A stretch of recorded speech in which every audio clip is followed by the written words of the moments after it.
এই যে বন্ধুরা পিওর সরষের তেল,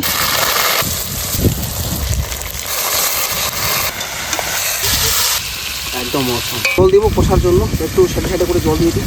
এই যে লাল বেগুন, এখানে আছে আদা রসুন, এখন দিব আমরা কাশ্মীরি লঙ্কা গুঁড়ো।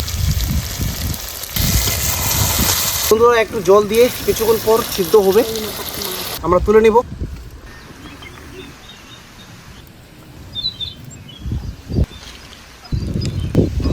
তো এই যে বন্ধুরা সব কিছু রেডি, আমাদের খাওয়া দাওয়া এখন শুরু হবে দারুণভাবে। তো আমি তো খুব এক্সাইটেড খাওয়ার জন্য, কেমন টেস্টি হবে আশা করা যায়, দারুণ টেস্টি হবে, দারুণ টেস্টি। তো চলো শুরু করি একটু আমি তাহলে।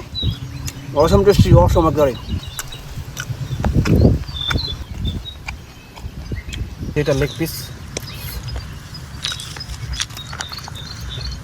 দারুণ টেস্টি, দারুণ। ফুল ভিডিও দেখতে চাইলে নিচে লিঙ্ক আছে।